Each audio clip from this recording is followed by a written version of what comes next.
जय श्री कृष्ण। हर हर महादेव। ओम नमः शिवाय। मित्रों, फरीथी स्वागत है तमारू एक नवा विडियो में। आप सौने महाशिवरात्रि खूब खूब शुभकामनाओं। मित्रों, आजना विडियो में આપણે મહાશિવરાત્રિની બે પાવન અને પ્રેરણાદાયી કથાઓ સાંભળીશું, જે દુઃખ અને દરિદ્રતાનો નાશ કરનારી છે. આ કહાની શાસ્ત્રોમાંથી લેવામાં આવી છે. આ કહાનીનું વર્ણન શિવ મહાપુરાણમાં પણ જોવા મળે છે. એટલા માટે આ કહાની ખૂબ જ પાવન અને પવિત્ર છે. દેવાધિદેવ મહાદેવ કહે છે, જે વ્યક્તિ આ કહાનીને ખૂબ જ ધ્યાનપૂર્વક સાંભળશે, તેના જીવનના બધા જ પાપ નષ્ટ થઈ જશે અને તેના જીવનમાંથી બધા જ દુઃખોનો નાશ થઈ જશે.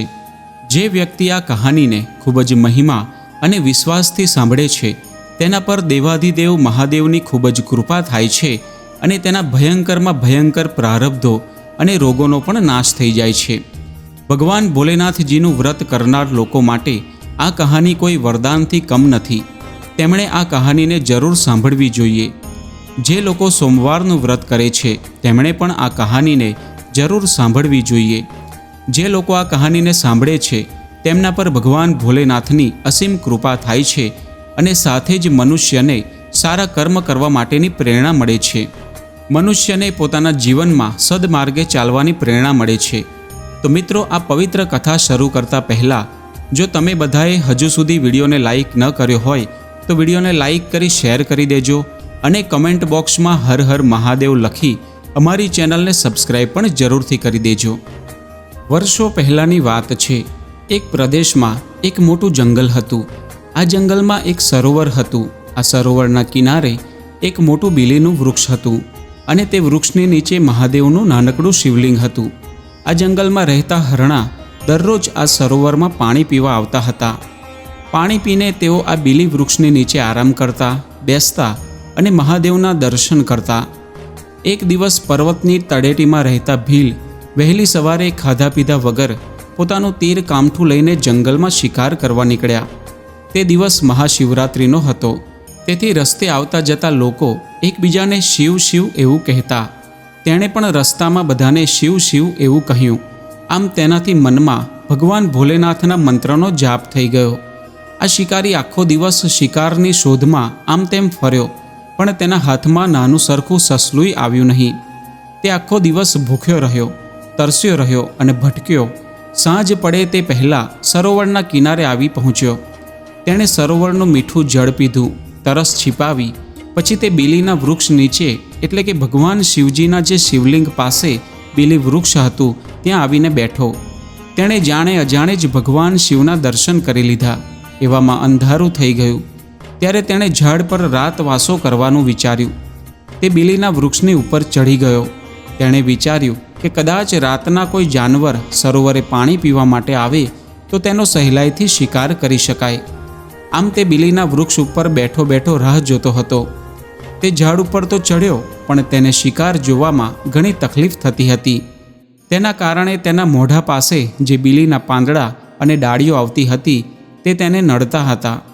તેને તે તોડી તોડીને નીચે ફેંકવા લાગ્યો. જે પાંદડા ફેંકતો હતો તે અજાણતા જ શિવલિંગ ઉપર પડતા હતા. આમ કરતાં કરતાં રાતના 11 વાગી ગયા. ત્યાં એક હરણ સરોવર કિનારે પાણી પીવા માટે આવ્યું. શિકારી બાણ મારવા માટે જેવો આગોપાછો થયો કે ઝાડ પરથી કેટલાક બીલીપત્ર ખરીને નીચે શિવલિંગ પર પડ્યા. પાંદડાના અવાજથી હરણ ચમકી ગયું. તેણે ઉપર જોયું તો શિકારી બાણ તાકીને બેઠો હતો. આથી હરણે આર્તનાદે કહ્યું, હે શિકારી, તમે હમણાં તીર છોડતા નહીં. પહેલાં મને એકવાર મારા ઘરે જઈને મારા બાળ બચ્ચાઓને મળીને આવવા દો. પછી તમે ખુશીથી મને મારજો, મને કોઈ વાંધો નથી. આ સાંભળીને શિકારી હસ્યો અને બોલ્યો, તે મને તારા જેવો ભોળો અને મૂર્ખ ધારી લીધો છે કે શું? હું તારી વાતથી છેતરાઈ જવાનો નથી અને હાથમાં આવેલો શિકાર પણ છોડવાનો નથી. મારા ઘરે પણ મારા બાળ બચ્ચા ભૂખ્યા સૂતા હશે. ત્યારે હરણ ફરી બોલ્યું, અરે ભાઈ, તું જરાક મારી પર વિશ્વાસ રાખ. હું મારી જિંદગીમાં કોઈ દિવસ જુઠ્ઠું બોલ્યો નથી અને બોલીશ પણ નહીં.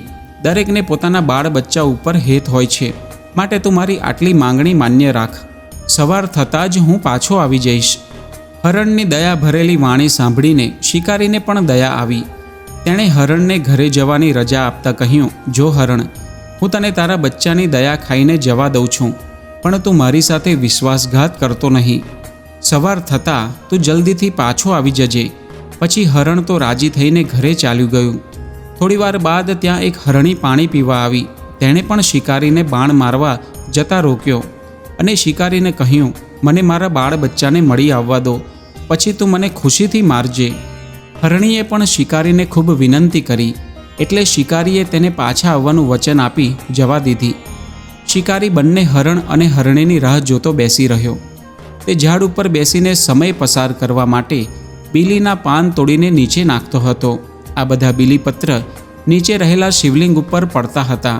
આમ અજાણપણે શિવજીની પૂજા તે કરી રહ્યો હતો. હરણ હરણી ઘરે જઈને પોતાના બચ્ચાને ભેટ્યા અને સગા વહાલાઓને પણ મળ્યા. પછી તેમણે બધાને શિકારીની વાત કરી. સવાર થવાની તૈયારી હતી. હરણ અને હરણી તે શિકારીની પાસે જવા તૈયાર થયા. ત્યારે તેના બચ્ચા અને સગા વહાલા પણ બોલ્યા, અમે પણ તમને એકલા મરવા નહીં દઈએ.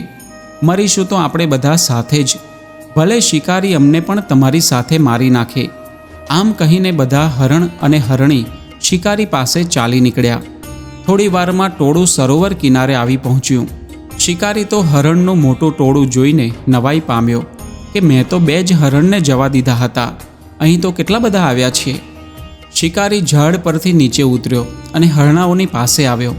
ત્યારે હરણા બોલ્યા, હે ભાઈ શિકારી, અમે અમારી શરત પ્રમાણે અહીં આવી ગયા છીએ. હવે તું અમને મારી શકે છે. ત્યારે શિકારી બોલ્યો, મેં તો હરણ હરણીનો જ શિકાર કરવાનું કહ્યું હતું. તમે બધા કેમ આવ્યા છો? ત્યારે બચ્ચા બોલ્યા, શિકારી, અમે અમારા માતા પિતા વગર જીવી શકીશું નહીં. તેના કરતાં તું અમને પણ મારી નાખ, જેથી તારા બાળકોની ભૂખ સંતોષાય. બચ્ચાઓની વાત સાંભળીને શિકારી ગડગડો થઈ ગયો. શિકારીએ વિચાર્યું કે આવા સત્યવાદી અને વચનને ખાતર મરવા તૈયાર થયેલાને મરવા કેમ દેવાય. આમ વિચારીને શિકારીએ હરણાને છોડી દીધા અને મનોમન પ્રતિજ્ઞા કરી કે આજથી હું કોઈ મૂંગા પ્રાણીને મારીશ નહીં. હરણાઓએ પણ શિકારીને મનોમન આશીર્વાદ આપ્યા. તે જ વખતે આકાશમાંથી એક દિવ્ય વિમાન ઉતર્યું અને તેમાં બેઠેલા દેવદૂતે શિકારીને કહ્યું, હે શિકારી, તે જાણે અજાણે શિવરાત્રિનો ઉપવાસ કર્યો છે, ભગવાન શંકરને બીલીપત્ર ચડાવ્યા છે અને હરણાઓને જીવતદાન આપ્યું છે, એટલે તને તારા વ્રતનું પૂર્ણ ફળ મળી ગયું છે. હવે તું શિવલોકમાં વસવાનો અધિકારી બની ગયો છે. વળી તારા પુણ્યના બળે હરણા પણ શ્રાપમાંથી મુક્ત બન્યા છે. એટલે હું તને અને આ હરણાઓને શિવલોકમાં લઈ જવા માટે આવ્યો છું. તમે સૌ ચાલો. આ સાંભળીને શિકારી અને બધા હરણા વિમાનમાં બેઠા અને વિમાન શિવલોકમાં જઈ પહોંચ્યું. આમ શિકારીએ જાણે અજાણે કરેલી શિવરાત્રિની શિવ પૂજાને કારણે તેને શિવલોક ધામની પ્રાપ્તિ થઈ. હરણાઓને પણ આ શિવરાત્રિમાં પુણ્યફળ પ્રાપ્ત થયું. શિવલોક ધામની પ્રાપ્તિ થઈ.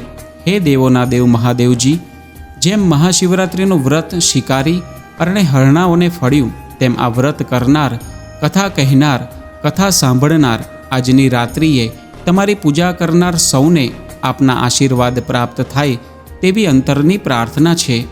શિવ મહાપુરાણની બીજી એક કથા અનુસાર એકવાર બ્રહ્માજી અને ભગવાન વિષ્ણુની વચ્ચે શ્રેષ્ઠ કોણ છે તેનો વિવાદ ચાલ્યો. જે તે બાદ દેવતાઓ શિવજીની પાસે ગયા અને દેવતાઓએ શિવજીને આગ્રહ કર્યો કે પરમપિતા બ્રહ્માજી અને ભગવાન શ્રી હરિ વિષ્ણુની વચ્ચે જે વિવાદ છે તેનો અંત લાવે. શિવજીએ વિવાદનો અંત લાવવા માટે પોતે સ્વયં અગ્નિસ્તંભના રૂપમાં પ્રગટ થયા અને સ્તંભમાં આદિ કે અંતનું ખબર જ ન પડે એ રીતે ભગવાન મહાદેવે પોતાનું વિશાળકાય લિંગ પ્રગટ કર્યું. આવી રીતે અચાનક શિવલિંગ પ્રગટ થતાં આકાશમાં વીજળી ચમકી. પરમપિતા બ્રહ્માજી અને ભગવાન વિષ્ણુ જે વિવાદ કરતા હતા તેઓ આ લિંગને જોવા લાગ્યા અને એકબીજાને કહેવા લાગ્યા કે આ શું છે? આ ક્યાંથી પ્રગટ થયું? કેવી રીતે આપણી વચ્ચે આવ્યું? હવે આપણે જોઈએ કે આનું આદિ અને અંત ક્યાં છે. બંને પોતપોતાના વાહન ઉપર ચડીને શિવલિંગનો આદિ અને અંત ક્યાં છે તે શોધવા લાગ્યા. ફરી પાછા મળ્યા, પરંતુ બંનેમાંથી કોઈને પણ શિવલિંગનું આદિ કે અંત દેખાયું નહીં. ભગવાન શ્રી હરિ વિષ્ણુ તો પોતે થાકીને એક તરફ બેસી ગયા અને વિચારવા લાગ્યા કે આ શું છે. ત્યારે શિવલિંગ ઉપર એક કેતકીનું પુષ્પ હતું, તે નીચે પડ્યું. ત્યારે બ્રહ્માજીએ કહ્યું કે હે પુષ્પ, તું ક્યાંથી પડ્યું છે? કેતકીના પુષ્પે કહ્યું, હે પરમપિતા, હું લિંગ ઉપર ચઢેલું હતું ત્યાંથી પડ્યું. ત્યારે બ્રહ્માજીએ વિચાર્યું કે હું પણ ભગવાન શ્રી હરિની જેમ જો બેસી ગયો તો હું તેનાથી સર્વશ્રેષ્ઠ મનાઈશ નહીં, અને શ્રી હરિથી સર્વશ્રેષ્ઠ ગણાવવું હોય તો હું આ કેતકીના પુષ્પ દ્વારા કહી શકીશ કે મને શિવલિંગનો આદિ ખ્યાલ આવી ગયો છે. પરમપિતા બ્રહ્માજીએ કેતકીના પુષ્પને સાથે લઈને ભગવાન વિષ્ણુ પાસે આવ્યા અને કહ્યું કે મને શિવલિંગનો આદિ ભાગ મળી ગયો છે. ત્યારે આકાશવાણી થઈ કે હે દેવતાઓ, હું સ્વયં શિવલિંગ છું અને મારો કોઈ આદિ કે અંત નથી, મારી કોઈ શરૂઆત કે અંત પણ નથી. અને અચાનક ભગવાન મહાદેવ શિવલિંગમાંથી પ્રગટ થયા. સર્વે દેવી દેવતા ભગવાન મહાદેવને પ્રણામ કરવા લાગ્યા અને હર હર મહાદેવનો નાદ ગુંજી ઉઠ્યો. ત્યારે ભગવાન મહાદેવે બ્રહ્માજીને કહ્યું, હે બ્રહ્માજી, તમે જગતના રચયિતા છો, પરંતુ તમે જુઠ્ઠું બોલ્યા, એટલા માટે હવે આ જગતમાં તમારી પૂજા થશે નહીં. ત્યારથી બ્રહ્માજીના અમુક જ મંદિરો છે. જ્યારે ભગવાન વિષ્ણુ અસત્ય બોલ્યા નહીં, તેઓએ કહ્યું કે મને આ લિંગનું આદિ કે અંત મળ્યું નથી. સત્યવાદી શ્રી હરિનારાયણની ઉપર ભગવાન મહાદેવ પ્રસન્ન થયા અને કહ્યું, હે હરિ, તમે સાચું બોલ્યા છો, માટે તમારી પૂજા આ જગતમાં થશે અને તમે સર્વની મનોકામના પણ પૂર્ણ કરશો.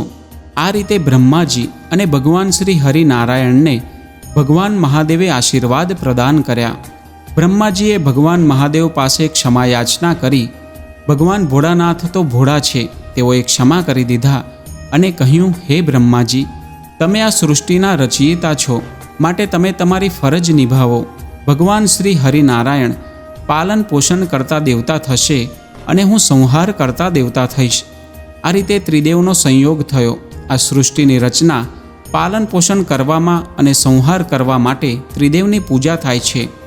અને સર્વપ્રથમ લિંગની પૂજા કરનાર પરમપિતા બ્રહ્માજી અને ભગવાન શ્રી હરિનારાયણ હતા. તે દિવસ શિવરાત્રિનો દિવસ હતો, એટલા માટે આજની રાત્રિએ શિવલિંગના રૂપમાં ભગવાન મહાદેવની પૂજા ઉપાસના થાય છે. બીજી એક કથા સમુદ્ર મંથન સાથે પણ જોડાયેલી છે.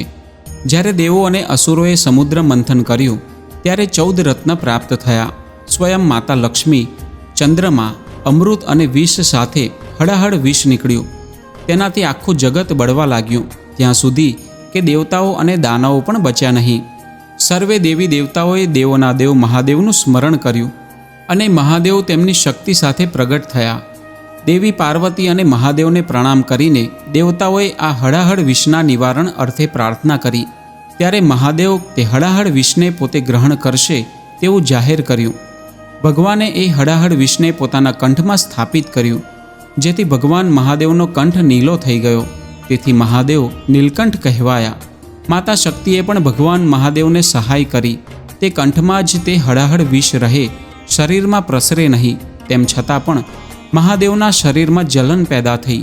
તે વિષને ગ્રહણ કરતા તે વિષને કંઠમાં રાખીને મહાદેવ અત્યંત વિચલિત થઈ ગયા. મહાદેવને શાંત કરવા માટે સર્વ દેવી દેવતાઓએ મહાદેવ ઉપર જલાભિષેક કર્યો. દેવી પાર્વતીએ પણ તે હળાહળ વિષને પચાવવા માટે મહાદેવની સહાયતા કરી. મહાદેવને ભાંગ, ધતુરો, બિલીપત્ર આદિ સમર્પિત કરવામાં આવ્યા.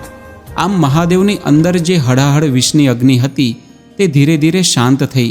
ત્યારથી એવું કહેવાય છે કે મહાદેવની આ મહાશિવરાત્રિની રાત્રિએ મહાદેવને જલાભિષેક થાય છે. એટલા માટે અત્યારે આપણે શિવલિંગ ઉપર જલ અર્પિત કરીએ છીએ, બિલીપત્ર અર્પિત કરીએ છીએ. આમ આજના દિવસે ભગવાન ભોળાનાથના શિવલિંગની ગંગાજળ અથવા સાદું જળ, પુષ્પ, બિલીપત્ર, ભાંગ, ધતુરો, કાચું દૂધ, દહીં, મધ, શેરડીનો રસ, કાળા તલ, સફેદ તલ અને આંકડાના પુષ્પોથી અને તુલસી દળથી પણ ભગવાન મહાદેવની પૂજા ઉપાસના થાય છે. હવે આપણે બીજી એક પ્રાચીન કથા સાંભળીએ. પ્રાચીન કાળમાં એક શહેરમાં એક શેઠ અને શેઠાણી રહેતા હતા. તેમની પાસે અન્ન ધનની કોઈ કમી નહોતી, પરંતુ તેમણે પોતાના જીવનમાં ક્યારેય દાન પુણ્યનું કોઈ કાર્ય નહોતું કર્યું. તેમના જીવનમાં તેમણે ક્યારેય કોઈને દાન નહોતું આપ્યું અને તેમની પાસે મિલકત વાપરવા માટે કોઈ સંતાન પણ નહોતું. તે શેઠની હવેલી જ્યાં હતી એ જગ્યાની પાસે એક પીપળાનું ઝાડ હતું અને એ પીપળાના ઝાડ પર એક સુંદર ચકલી રહેતી હતી. એ ચકલીએ પીપળાના ઝાડ પર માળો બનાવ્યો હતો.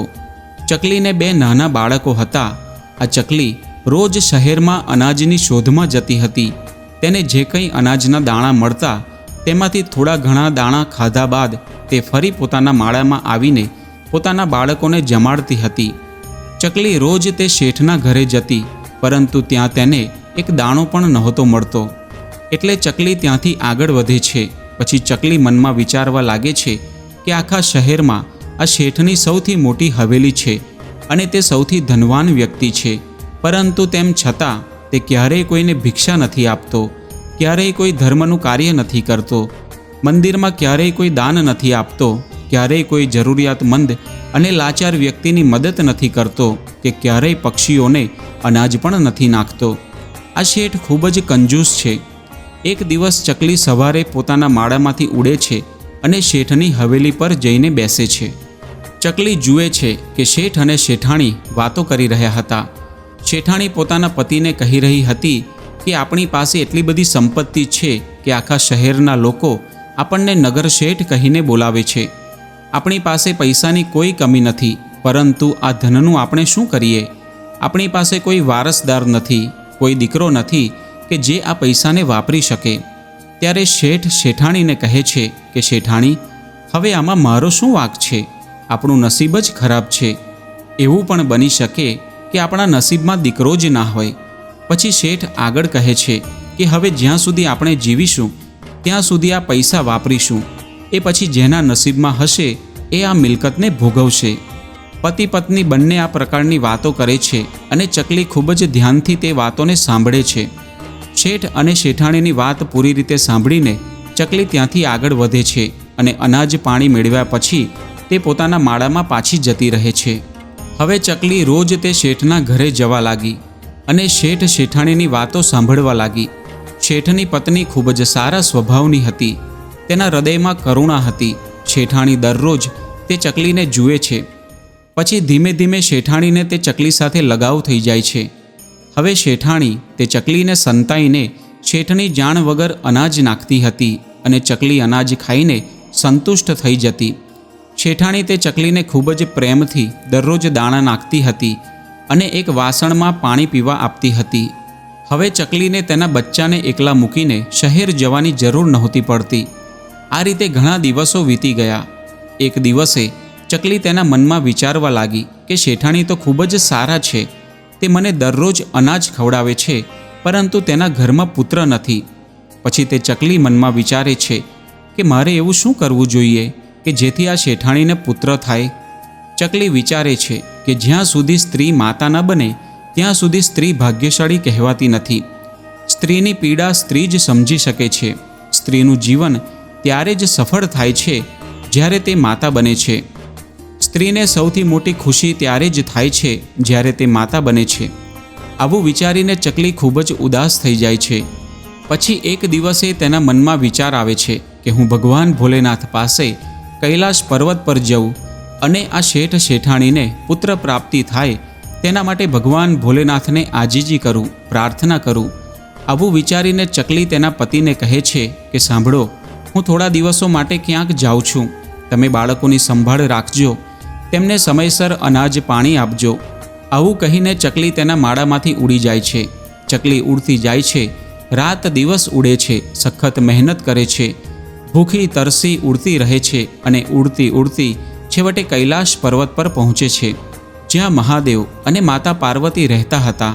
ત્યાં પહોંચીને ચકલી માતા પાર્વતીના ચરણોમાં પડી જાય છે અને માતા પાર્વતીના ચરણોમાં પડતા જ તે બેહોશ થઈ જાય છે. માતા પાર્વતી ચકલીને હાથમાં ઉપાડે છે અને ચકલીને ભાનમાં લાવે છે. તે ચકલીને કહે છે કે દીકરી, તું ક્યાંથી આવી છું? તું આટલી બધી પરેશાન કેમ છું? પછી ચકલી માતા પાર્વતીને કહે છે, હે માં, હું ખૂબ જ દુઃખી છું અને હું ઘણે જ દૂરથી આવી છું. હું મારા દુઃખથી દુઃખી નથી, પરંતુ હું બીજાના દુઃખ માટે ખૂબ જ દુઃખી છું. ત્યારે માતા પાર્વતી કહે છે કે દીકરી, તું મને સ્પષ્ટ રીતે જણાવ કે વાત શું છે. પછી ચકલી કહે છે કે હું જ્યાં રહું છું ત્યાં એક શેઠ અને શેઠાણી રહે છે. તેમને કોઈ સંતાન નથી. તે શેઠાણી ખૂબ જ સારા છે, મને રોજ ખવડાવે છે અને પાણી પીવડાવે છે. કૃપા કરીને તેમને એક પુત્ર આપો. ચકલી આટલી વાત માતા પાર્વતીને કહે છે અને ફરીથી બેહોશ થઈ જાય છે. માતા પાર્વતી ફરીથી એ ચકલીને ભાનમાં લાવવાનો પ્રયત્ન કરે છે. લાંબા સમય પછી ચકલી ભાનમાં આવે છે. પછી માતા પાર્વતી તે ચકલીને થોડા દાણા ખવડાવે છે અને પાણી પીવડાવે છે અને ચકલીને કહે છે, પુત્રી, તું ચિંતા ના કરીશ. મહાદેવજી થોડી વારમાં સમાધિમાંથી જાગી જશે. તે પછી આપણે તેમને પ્રાર્થના કરીશું.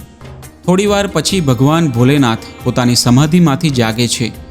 માતા પાર્વતી હાથમાં ચકલીને લઈને મહાદેવ પાસે જાય છે અને મહાદેવને કહે છે, હે પ્રભુ, પૃથ્વી લોકમાં માધવનગરમાં એક શેઠ અને શેઠાણી રહે છે. કૃપા કરીને આપ એ જણાવો કે તેમના નસીબમાં કોઈ પુત્ર છે કે નહીં. પછી મહાદેવ ધ્યાન કરે છે અને જુએ છે અને માતા પાર્વતીને કહે છે, હે પાર્વતી, તે શેઠ અને શેઠાણીના નસીબમાં કોઈ પુત્ર નથી.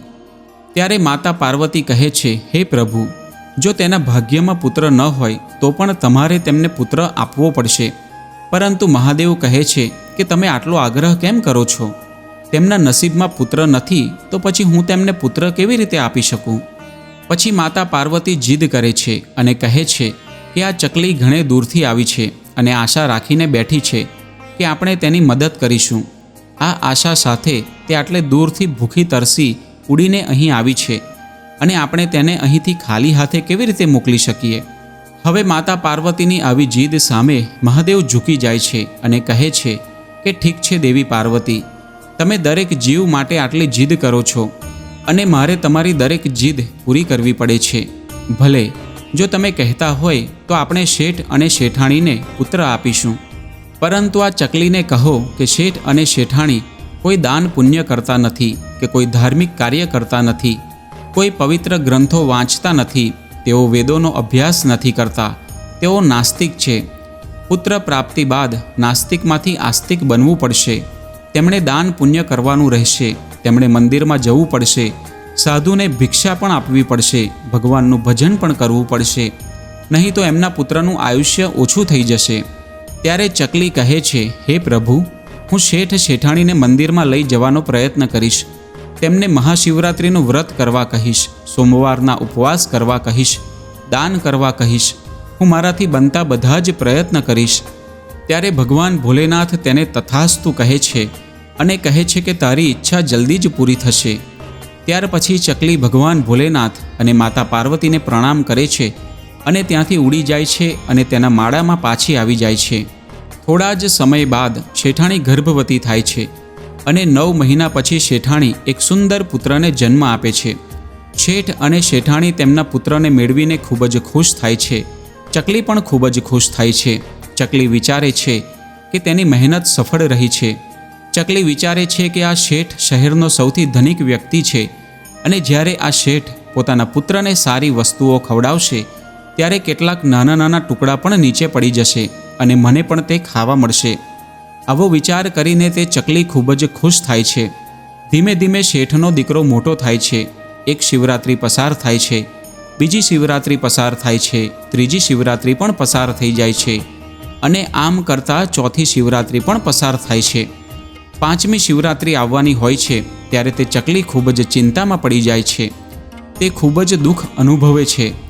ચકલી વિચારે છે કે શેઠનો દીકરો 5 વર્ષનો થઈ ગયો છે અને આ શેઠ અને શેઠાણી હજુ સુધી કોઈ દાન પુણ્ય કરતા નથી. તે કોઈ મંદિરમાં જતા નથી, કોઈને ભિક્ષા પણ આપતા નથી, મહાશિવરાત્રિનું વ્રત ઉપવાસ કરતા નથી. એટલે આ ચકલીને ખૂબ જ દુઃખ થાય છે. તે બંને કોઈ પુણ્ય કાર્ય કરતા નથી એમ વિચારીને ચકલી ખૂબ જ ઉદાસ થઈ જાય છે. ચકલી વિચારવા લાગે છે કે જો આ લોકો દાન આપવાનું શરૂ નહીં કરે તો ભગવાન શિવના કહ્યા અનુસાર તેમનો પુત્ર ટૂંક સમયમાં મૃત્યુ પામશે. આવું વિચારીને એ ચકલી ખૂબ જ ઉદાસ રહેવા લાગે છે, ખૂબ ચિંતિત થાય છે. ચકલી વિચારે છે કે શેઠ અને શેઠાણીને કહું તો કેવી રીતે કહું?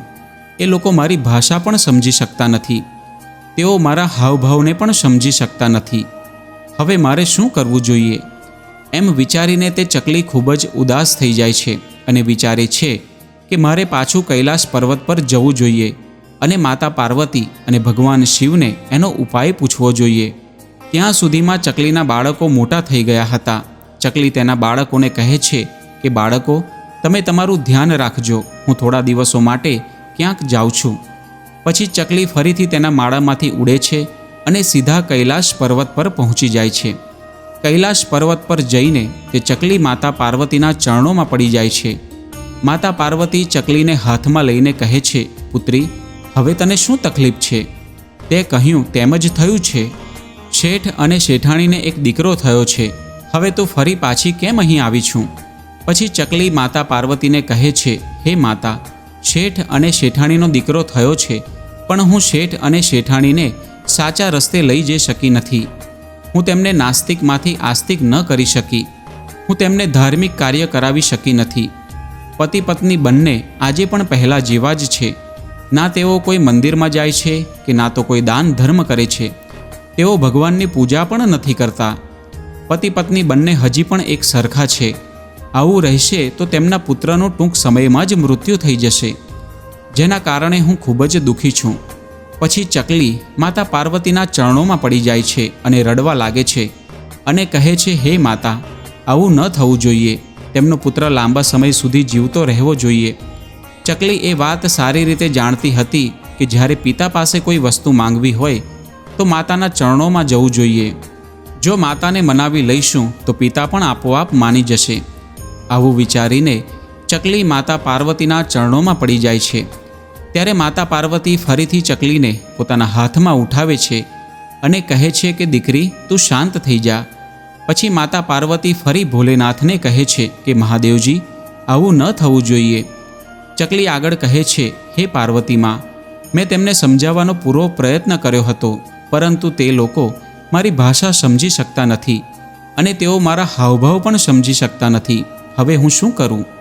ચકલી આગળ કહે છે, હે માં, તમે અને ભગવાન ભોલેનાથ ત્યાં જઈને શેઠ અને શેઠાણીને સાચા રસ્તે લઈ આવો તો તમારી ઘણી કૃપા થશે. પછી માતા પાર્વતી અને ભગવાન ભોલેનાથ કહે છે, ઠીક છે દીકરી, આવું જ થશે. અમે ખૂબ જ જલ્દી શેઠ અને શેઠાણીના દરવાજે પહોંચવાના છીએ. પછી તે ચકલી કૈલાશ પર્વત પરથી પોતાના માળામાં પાછી આવે છે. થોડા દિવસો પછી મહાદેવ અને માતા પાર્વતી સાધુ અને સાધ્વીનું રૂપ ધારણ કરીને શેઠ અને શેઠાણીના ઘરના દ્વાર પર આવે છે અને શેઠાણીને કહે છે, માતા, અમને ખૂબ જ ભૂખ લાગી છે.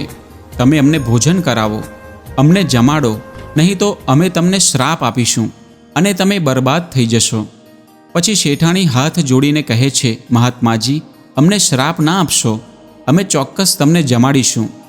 પછી શેઠાણી સાધુના વેશમાં આવેલા મહાદેવજી અને માતા પાર્વતીને તેમના ઘરની અંદર લઈ જાય છે અને સારી સારી વાનગીઓ બનાવીને તેમને ભાવથી જમાડે છે.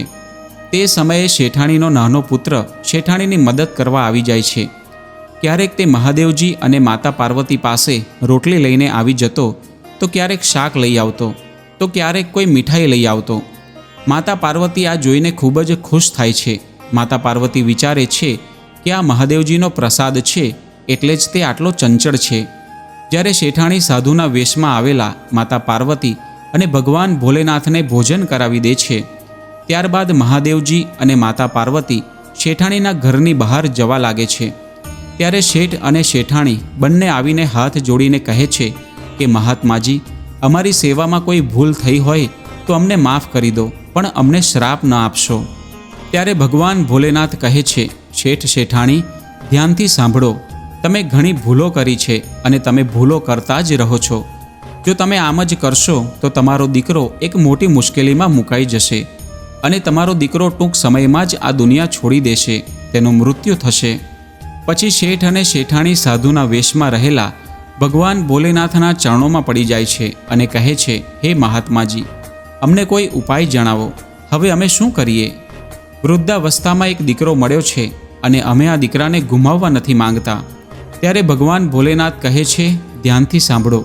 આજ પછી જો કોઈ તમારા દરવાજે આવે તો તે ખાલી હાથે ન જવું જોઈએ. તમે દાન પુણ્ય કરો, તળાવો ખોદાવો, લોકોની મદદ કરો, જીવતા જીવોને મદદ કરો અને મહાશિવરાત્રિના પવિત્ર દિવસે વ્રત કરો. ભગવાનની સાચા મનથી પૂજા કરો. મહાદેવજી આટલું કહે છે. ત્યારબાદ શેઠ અને શેઠાણી બંને હાથ જોડીને મહાદેવના ચરણોમાં પડી જાય છે અને કહે છે, મહાત્માજી, હવે અમે એમ જ કરીશું. હવે અમે મહાશિવરાત્રિનું વ્રત અને ઉપવાસ કરીશું, દાન પુણ્ય કરીશું. પછી સાધુના રૂપમાં રહેલા મહાદેવજી શેઠ અને શેઠાણીને કહે છે કે તમારા ઘરમાં રમી રહેલો આ પુત્ર તમારા કર્મોના કારણે મળ્યો નથી.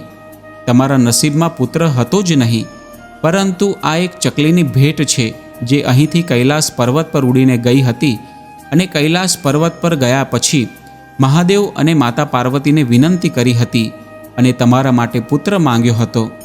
આ તેમની વિનંતીનું પરિણામ છે કે આજે એક નાનો દીકરો તમારા ઘરમાં રમી રહ્યો છે. પછી શેઠ અને શેઠાણી કહે છે, હે મહાત્માજી, તે ચકલી ક્યાં છે? પછી તે ચકલી ત્યાં આવે છે અને ભગવાન ભોલેનાથ અને માતા પાર્વતીને પ્રણામ કરે છે. પછી એ સાધુ બનેલા માતા પાર્વતી અને ભગવાન ભોલેનાથ શેઠ અને શેઠાણીના ઘરેથી નીકળી જાય છે. મિત્રો, આ દિવસ મહાશિવરાત્રિનો હતો, જે દિવસે ભગવાન ભોલેનાથ અને માતા પાર્વતી શેઠ અને શેઠાણીના ઘરે આવ્યા હતા. એટલે એ જ દિવસથી શેઠ શેઠાણી ખૂબ જ ધામધૂમથી મહાશિવરાત્રિનો તહેવાર ઉજવે છે અને તે દિવસે વ્રત રાખે છે, દાન પુણ્ય કરવાનું ચાલુ કરે છે, ભૂખ્યા લોકોને ભોજન કરાવે છે અને તળાવ ખોદાવે છે, મંદિર બનાવડાવે છે અને ભગવાન ભોલેનાથની ભક્તિમાં લીન થઈ જાય છે. આવી રીતે ચકલી પણ વ્રત કરે છે. એક વર્ષ વીતી જાય છે અને બીજા વર્ષે મહાશિવરાત્રિના દિવસે શેઠ અને શેઠાણીની ભક્તિથી પ્રસન્ન થઈ ભગવાન ભોલેનાથ અને માતા પાર્વતી શેઠ અને શેઠાણીના ઘરે પોતાનું પૂર્ણ સ્વરૂપ ધારણ કરીને શેઠ અને શેઠાણીના દર્શન આપે છે. તેમને જોઈને શેઠ શેઠાણી તેમને દંડવત પ્રણામ કરે છે. શેઠ શેઠાણીનું વ્રત સફળ થાય છે અને ચકલીનું વ્રત પણ સફળ થાય છે. ભગવાન ભોલેનાથ અને માતા પાર્વતી તેમને હંમેશા ખુશ રહેવાના આશીર્વાદ આપીને અંતર ધ્યાન થઈ જાય છે અને બધા ખુશીથી સાથે રહેવા લાગે છે. આવી રીતે તેમનું મહાશિવરાત્રિનું વ્રત સફળ થાય છે. મહાશિવરાત્રિનું વ્રત કરનારને ભગવાન ભોલેનાથની હંમેશા કૃપા થાય છે. જેવા શેઠ શેઠાણી અને ચકલીના દિવસો આવ્યા એવા સૌના આવે તેવા આજના મહાશિવરાત્રિના શુભ અને મંગલકારી દિવસે પ્રાર્થના છે. મિત્રો, હવે આપણે બીજી એક કથા સાંભળીએ. પૂર્વકાળની વાત છે. સૌમ્ય નગરમાં સામ નામના રાજા રાજ્ય કરતા હતા. આ રાજા અને તેની પ્રજા ધર્મપરાયણ હતી. નગરમાં ઈષ્ટદેવ સોમેશ્વર ભગવાન મહાદેવની પૂજા ઉપાસના થતી હતી. આ નગરમાં એક સોમ શર્મા નામના બ્રાહ્મણ રહેતા હતા. તે વેદ વગેરે સર્વશાસ્ત્રોમાં પારંગત હતા. તેમની પત્ની પણ પવિત્ર અને ધર્મનિષ્ઠ હતી. સોમ શર્મા દરરોજ સવારે ભિક્ષા માંગી લાવતા. ભિક્ષામાં જે કાંઈ મળે તેમાંથી તેમનું ગુજરાન ચલાવતા. તેઓ કદી સંગ્રહ વૃત્તિ કરતા નહીં. પતિ પત્ની આખો દિવસ ભગવાનનું ભજન કર્યા કરતા. એકવાર સતત 15 દિવસ સુધી સોમ શર્માને ખાવા માટે પૂરતું અનાજ મળ્યું નહીં. ત્યારે તેમણે વિચાર્યું કે પોતાને એટલું અનાજ મળતું નથી ત્યારે પોતે દાન કેવી રીતે કરશે. પતિ પત્ની ખૂબ જ વ્યાકુળ થઈ ગયા. દરિદ્રતા દૂર થાય તે માટે સોમ શર્મા બ્રાહ્મણે ભગવાન મહાદેવની આરાધના કરવાનું વિચાર્યું. તેઓ જંગલમાં ગયા. ઘટાદાર વૃક્ષ નીચે બેસીને ભગવાન ભોળાનાથની પૂજા આરાધના કરવા લાગ્યા. ભગવાન શિવ તેમની પર પ્રસન્ન થયા. સોમ શર્માને બ્રાહ્મણ વિશે દર્શન આપ્યા અને કહ્યું, હે બ્રાહ્મણ, તું શા માટે દુઃખી છે? ત્યારે સોમ શર્માએ બ્રાહ્મણના રૂપમાં આવેલા ભગવાન શિવજીને કહ્યું, હે પ્રભુ, હું ખૂબ જ ગરીબ છું, તેથી હું કોઈને દાન કરી શકતો નથી. મારી દાન કરવાની ઈચ્છા પૂરી થતી નથી. ત્યારે બ્રાહ્મણ સ્વરૂપે આવેલા મહાદેવજી બોલ્યા, હે બ્રાહ્મણ, તું શિવ પાર્વતીનું વ્રત કર, જે 14ની તિથિએ થાય છે. આ 14ની તિથિએ શિવ પાર્વતીની પૂજા ઉપાસના કરીને મનુષ્ય ધન ધાન્યથી સુખ સંપત્તિ પ્રાપ્ત કરી શકે છે અને તારી દાન દેવાની જે ઈચ્છા છે તે પણ પૂરી થશે. આમ કહીને મહાદેવજીએ તેને શિવ પાર્વતીના પૂજનની વિધિ બતાવી. સોમ શર્માએ પ્રસન્ન થઈને પોતાના ઘરે જઈને તેમની પત્નીને બધી વાત કરી. બ્રાહ્મણે 14ની તિથિએ શિવ પાર્વતીનું પૂજન કર્યું. બીલીપત્ર, ભાંગ, ધતુરો, ગંગાજળ, કાચું દૂધ અને જે કાંઈ પુષ્પ ફળ મળે તેનાથી તેણે શિવલિંગની પૂજા કરી. તેના પ્રભાવથી તેના જીવનમાં ધન ધાન્ય સુખ સંપત્તિ પ્રાપ્ત થયા. બંને પતિ પત્ની પોતાની ઈચ્છા મુજબ દાન દેવા લાગ્યા. કહેવાય છે કે ભગવાન શ્રી હરિનારાયણે ભગવાન શિવજીને પ્રસન્ન કરવા માટે 1000 કમળ પુષ્પોથી ત્યાં સુધી કે એક કમળ પુષ્પ ઘટ્યું ત્યારે પોતાના જે નેત્ર કમળ છે તે એક નેત્ર ચઢાવીને શિવજીની પૂજા કરી હતી, શિવલિંગની પૂજા કરી હતી અને ત્યારે ભગવાન શિવજી પ્રસન્ન થયા. ભગવાન શ્રી હરિનારાયણને વરદાન પ્રાપ્ત થયું, સુદર્શન ચક્ર પ્રદાન કર્યું. આ રીતે મહાશિવરાત્રિ પર ભગવાન ભોળાનાથના આ રીતે મહાશિવરાત્રિ પર ભગવાન ભોળાનાથના શિવલિંગની જે ભક્તો ઉપાસના કરે છે, પૂજન કરે છે, વ્રત રાખે છે, તેમની તમામ મનોકામના પૂર્ણ થાય છે અને જીવનમાં ધર્મ, અર્થ, કામ અને મોક્ષની પ્રાપ્તિ થાય છે. મિત્રો, હવે આપણે બીજી એક કથા સાંભળીએ.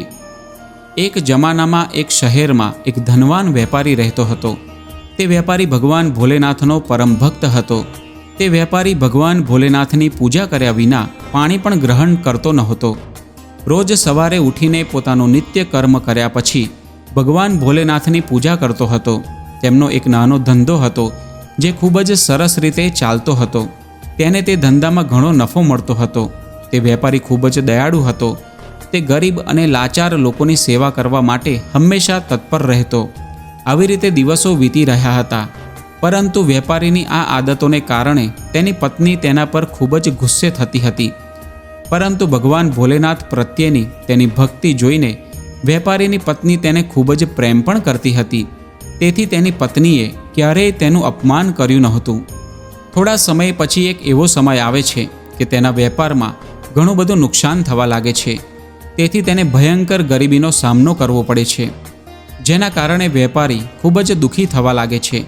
કારણ કે હવે તે પોતાના ઘરની જરૂરી સામગ્રી પૂરી પાડી શકતો નહોતો, જેના કારણે તેની પત્ની પણ ખૂબ જ દુઃખી થવા લાગી. તે સમયે તેની પત્ની તેની પાડોશમાં મજૂરી કરીને તેની જરૂરિયાતો માટે પૈસા કમાવા લાગી, જેના કારણે તેમના પરિવારનું સારી રીતે ગુજરાન ચાલી રહ્યું હતું. આમ દિવસો પસાર થઈ રહ્યા હતા. પછી મહાશિવરાત્રિનો દિવસ આવ્યો. તે શહેરમાંથી એક નદી પસાર થતી હતી. હવે તે વેપારી રોજની જેમ સવારે ઉઠીને રોજના નિત્ય કર્મ કર્યા પછી એ નદીમાં સ્નાન કરવા માટે જતો હતો. મહાશિવરાત્રિના દિવસે પણ વેપારી સવારે ઉઠીને પોતાના બધા જ રોજિંદા કર્મો કર્યા પછી તે નદી તરફ જઈ રહ્યો હતો. ત્યારે જોગાનુજોગ ભગવાન ભોલેનાથ અને માતા પાર્વતી ક્યાંક જઈ રહ્યા હતા. પછી અચાનક માતા પાર્વતી તે વેપારીને જુએ છે. આજે તે વેપારી મહાશિવરાત્રિના દિવસે જરા પણ ખુશ નહોતો લાગી રહ્યો. પરંતુ માતા પાર્વતીને વેપારી શા માટે આટલો દુઃખી છે તે સમજવામાં જરા પણ વાર ન લાગી. પછી માતા પાર્વતી ભગવાન ભોલેનાથને કહે છે, હે પ્રભુ, આ વેપારી દરરોજ તમારી પૂજા કરે છે, શિવલિંગ પર દૂધ અને બીલીપત્ર પણ અર્પણ કરે છે. આ તમારો સાચો ભક્ત છે, છતાં તમને તમારા આ ભક્તની જરા પણ ચિંતા નથી. ત્યારે માતા પાર્વતીની વાત સાંભળ્યા પછી ભગવાન ભોલેનાથ તેમને કહે છે, હે દેવી પાર્વતી, જો હું મારા ભક્તોની ચિંતા ન કરું તો બીજું કોણ કરશે? પછી માતા પાર્વતી ભગવાન ભોલેનાથને કહે છે, હે પ્રભુ, તો પછી તમે હજુ સુધી તે વેપારીને મદદ કેમ નથી કરી? પછી ભગવાન ભોલેનાથ માતા પાર્વતીને કહે છે, હે દેવી પાર્વતી, તમે નિશ્ચિંત રહો. તેણે અત્યાર સુધીમાં શિવલિંગ પર જે પણ બીલીપત્રના પાન ચઢાવ્યા છે તે જ બીલીપત્ર આવતીકાલે રાત્રે તેને ધનવાન બનાવશે. આવું કહીને માતા પાર્વતી અને ભગવાન ભોલેનાથ ત્યાંથી નીકળી જાય છે. પરંતુ તે જ સમયે એક ચોર એક ઝાડની પાછળ છુપાયો હતો. તે ભગવાન ભોલેનાથ અને માતા પાર્વતીની બધી વાતો સાંભળી રહ્યો હતો. ત્યારે ચોર પોતાના ષડયંત્રકારી મનમાં વિચારવા લાગ્યો કે શિવલિંગ પર ચઢાવેલા બીલીપત્રથી જો તે વેપારી ધનવાન બની શકતો હોય તો તેનો અર્થ એ છે કે હું પણ એ બીલીપત્ર દ્વારા ધનવાન બની શકું છું. આવો વિચાર કરીને ચોર વેપારીના ઘરે પહોંચી જાય છે અને તેનો દરવાજો ખટખટાવે છે. જ્યારે વેપારી તેના ઘરનો દરવાજો ખોલે છે અને ચોરને પૂછે છે કે શું થયું ભાઈ, તું ઘરનો દરવાજો કેમ ખટખટાવે છે? ત્યારે ચોર જવાબ આપે છે કે ભાઈ, શું તમે મને હમણાં શિવલિંગ પર ચઢાવેલા બીલીપત્રો આપશો? બદલામાં હું તમને 200 સોનાના સિક્કા આપીશ. મિત્રો, તે ચોરની આવી વાત સાંભળીને વેપારી તેની પત્નીને કહે છે, હે પ્રિય, તારું શું કહેવું છે? આપણે તે બીલીપત્ર આ વ્યક્તિને આપવા જોઈએ કે નહીં? ત્યારે વેપારીની પત્ની તેના પતિને કહે છે, કોઈને પુણ્યનું દાન કરવું યોગ્ય નથી, પણ તમારું મન હોય તો આપી દો, કારણ કે આપણને પૈસાની જરૂર છે, એટલે આપણે તે બીલીપત્ર આ વ્યક્તિને આપી દેવા જોઈએ. પછી વેપારીએ તે ચોરને બધા બીલીપત્રના પાન કોથળામાં ભરીને આપી દીધા. પછી તે ચોર બીલીપત્રના પાન પોતાની સાથે લઈ ગયો અને તેને ભગવાન ભોલેનાથના શિવલિંગ પર ચઢાવવા લાગ્યો અને જોવા લાગ્યો કે ક્યારે ભગવાન ભોલેનાથની કૃપા થશે અને ક્યારે તે ધનવાન બનશે. તે ચોર એની જ પ્રતીક્ષામાં ભગવાન ભોલેનાથના શિવલિંગ સામે લાંબા સમય સુધી બેસી રહે છે. તેને પ્રતીક્ષા કરતાં કરતાં બપોરથી રાત થઈ જાય છે, પણ કોઈ ચમત્કાર થતો નથી. બીજી તરફ એ ચોર ભગવાન ભોલેનાથનો ચમત્કાર જોવા માટે ખૂબ જ ઉત્સુક થઈ રહ્યો હતો. પરંતુ જ્યારે રાત થાય છે ત્યારે તે ચોરની ધીરજ ખૂટી જાય છે. તે ચોર ગુસ્સે થઈ જાય છે અને શિવલિંગ પર ચઢાવવામાં આવેલા બીલીપત્રને શિવલિંગ પરથી દૂર કરવા લાગે છે. પછી અચાનક તેની સાથે ચમત્કાર થાય છે અને તેના હાથ શિવલિંગ પર ચોંટી જાય છે. તેણે શિવલિંગ પરથી હાથ કાઢવા માટે ખૂબ જ પ્રયત્ન કર્યા, પરંતુ શિવલિંગ પરથી હાથ પણ હલાવી ન શક્યો. પછી ચોર ભગવાન ભોલેનાથની માફી માંગવા લાગ્યો. ત્યારે અચાનક ભગવાન ભોલેનાથ સામે પ્રગટ થાય છે. ચોરને સામે ભગવાન ભોલેનાથ દેખાય છે ત્યારે તે ચોર ભગવાન ભોલેનાથને નમન કરે છે અને તેમને કહે છે, હે ભોલેનાથ, મારી સાથે આ બધું શું થઈ રહ્યું છે? ચોરની વાત સાંભળીને ભગવાન ભોલેનાથ તે ચોરને કહે છે, આજે તે જે વેપારી પાસેથી આ બીલીપત્ર ખરીદ્યા છે તેને 5000 સોનાના સિક્કા આપીશ, પછી જ તારા હાથ શિવલિંગથી છૂટા પડશે. બીજા દિવસે સવારે જ્યારે તે વેપારી મંદિરમાં પૂજા કરવા આવે છે અને જુએ છે કે તે વ્યક્તિના હાથ શિવલિંગને ચોંટી ગયા છે, જેના કારણે તે ખૂબ જ જોરથી વિલાપ કરી રહ્યો હતો. પછી વેપારીએ તેને પૂછ્યું, અરે ભાઈ, તારા હાથ શિવલિંગ પર કેવી રીતે ચોંટી ગયા? પછી ચોર વેપારીને કહે છે કે હું તને બધું જ કહીશ, પણ એ પહેલાં તમે ઝડપથી મારા ઘરે જાઓ અને મારા દીકરાને કહો કે 5000 સોનાના સિક્કા લઈને તે અહીં આવે. પછી તે વેપારી ચોરના ઘરે જાય છે અને તેના દીકરાને તેની સાથે 5000 સોનાના સિક્કા લઈ આવવાનું કહે છે. પછી વેપારી અને ચોરનો દીકરો ભગવાન ભોલેનાથના મંદિરમાં પહોંચે છે. પછી ચોર તેના દીકરાને કહે છે કે તે 5000 સોનાના સિક્કા પેલા વેપારીને આપી દે. પછી તેનો પુત્ર તેની આજ્ઞાનું પાલન કરે છે અને તે વેપારીને 5000 સોનાના સિક્કા આપે છે. પછી અચાનક તે ચોરના શિવલિંગ પર ચોંટી ગયેલા હાથ છૂટા થઈ જાય છે અને ચોર તે વેપારીને આખી વાત કહે છે. આ આખું દ્રશ્ય જોઈને માતા પાર્વતી ભગવાન ભોલેનાથને પૂછે છે, હે પ્રભુ, આજ સુધી તમે તમારા વેપારી ભક્તને પૈસા કેમ આપ્યા નહીં? માતા પાર્વતીની વાત સાંભળ્યા પછી ભગવાન ભોલેનાથ માતા પાર્વતીને કહે છે, હે દેવી પાર્વતી, મારી પાસે પૈસા ક્યાં છે જે હું તેને આપવાનો હતો? પરંતુ હવે મારો ભક્ત ગરીબ રહ્યો નથી, તમે જાતે જ જોઈ લો. પછી માતા પાર્વતી તે જોઈને ખૂબ જ પ્રસન્ન થાય છે અને ભગવાન ભોલેનાથને કહે છે, હે પ્રભુ, તમારી લીલા અપરંપાર છે. મિત્રો, ભગવાન ભોલેનાથની જેવી કૃપા તે વેપારી પર થઈ તેવી જ કૃપા આપ સૌ પર થાય તેવી આજના મહાશિવરાત્રિના પાવન દિવસે ભગવાન ભોલેનાથ અને માતા પાર્વતીના ચરણોમાં પ્રાર્થના છે. મિત્રો, જો તમને આ વિડીયો સારો લાગ્યો હોય તો વિડીયોને લાઈક કરી તમારા સગા વહાલા અને મિત્રો સાથે જરૂર શેર કરજો અને અમારી ચેનલને હજુ સુધી સબસ્ક્રાઈબ ન કરી હોય તો સબસ્ક્રાઈબ કરવાનું પણ ભૂલતા નહીં. તમારી એક લાઈક અને સબસ્ક્રાઈબ અમને આગળ વધવા માટે મોટિવેટ કરશે. જો આ કહાની વિશે તમારા કોઈ મંતવ્ય હોય તો કમેન્ટ બોક્સમાં કમેન્ટ કરીને જરૂર જણાવજો. તો ફરી મળીશું એક નવા વિડીયો સાથે.